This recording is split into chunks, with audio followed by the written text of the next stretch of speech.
An interjection. What the heck is all of that Enlightenment stuff? Well, in the 1600s, two English political philosophers battled each other over the nature of governments, and their battle is important to us to this day because we still live in a society that adheres to the concepts fleshed out in this argument. So, presenting Thomas Hobbes versus John Locke. Thomas Hobbes graduated from Oxford in 1608 and later served as the personal tutor to a young Charles II, while King Charles I was indeed still King of England, not yet beheaded. Hobbes became a proponent of reason after meeting with Galileo Galilei in 1634. Having the personal connections with the royal family, Hobbes was a cavalier during the English Civil War, meaning he supported the royalty. His great work of political philosophy, Leviathan, clearly demonstrates his support of the monarchy. Leviathan, which was published in 1651, in it Hobbes believed the worst about the nature of people. He believed that people were mechanistic and driven by appetites, desires, and aversions. However, these were all animalistic needs. The human's goal in life was felicity, and the search for felicity was both good and bad. The search for felicity helped capitalism grow. On the other hand, no human can truly reach felicity. People always want more. Now, do a quick experiment to see if Hobbes has a point here. How often have you desired something, swearing that it was the last thing you wanted, and then when you got your wish, you immediately wanted something else? Hobbes' real innovation was his concept of the natural state of humans before governments existed. He called this state the state of nature. Hobbes called the state of human society before the existence of governments the state of nature. There was no government in the state of nature, nor was there a moral system in the state of nature. People merely acted out of self-interest, driven by their animalistic desires for felicity or happiness. There was also no security or property in the state of nature. Now, while the system served people well, there was clearly an element of danger and complete disorder to society in the state of nature. Hobbes argued that governments were founded when people agreed to leave the state of nature so that they could have order, safety, and stability. So how, in fact, does one leave the state of nature, you ask?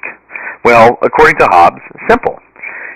People simply appoint a sovereign and then agree that they need to leave the state of nature. In other words, they give up the right to do whatever they wish and live under restriction. So there are two steps in this process if you think about it.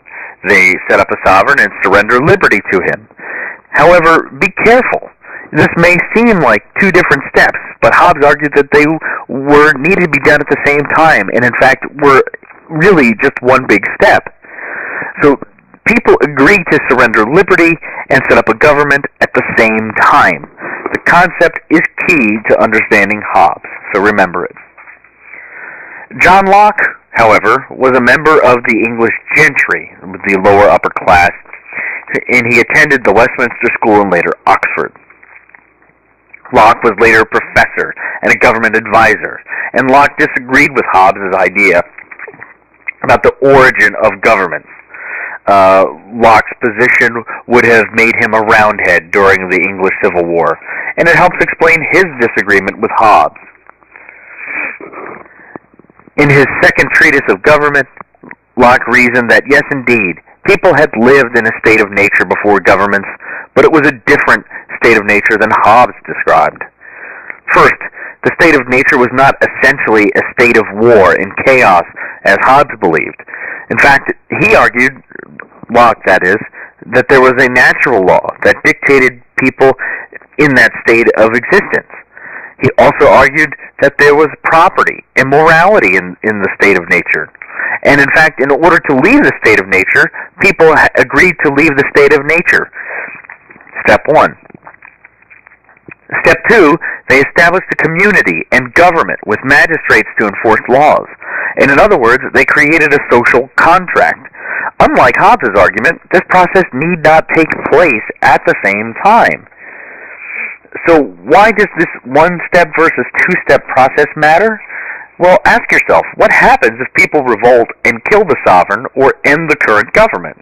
As happened in the English Civil War, for example. Charles I was beheaded, and the monarchy destroyed for a short time. In Hobbes' view, then people reverted to the chaotic, warlike state of nature. In Locke's view, then people merely ended step 2 of his two-step process. They still had an agreement, but they were not back in the state of nature. They had a social contract. They just needed to settle on a new leader. So what were they really saying? Well, Hobbes was saying that governments were formed by reason and by the consent of the governed. However, if they destroyed the government, they destroyed the agreement and were back to the state of nature. Locke was saying that governments, yes, were indeed formed by reason and the consent of the governed.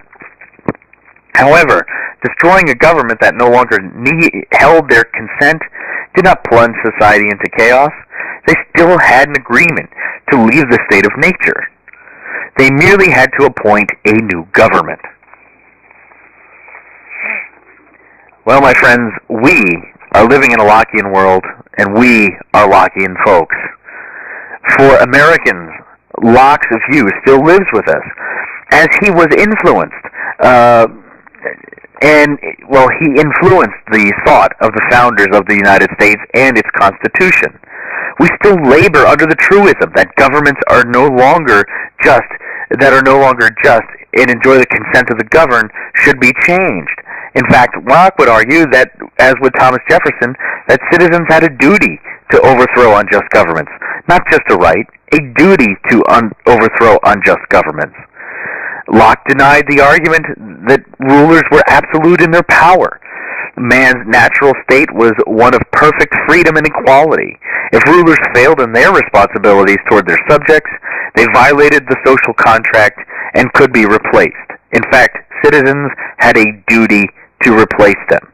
It wasn't just a mere right, it was a responsibility.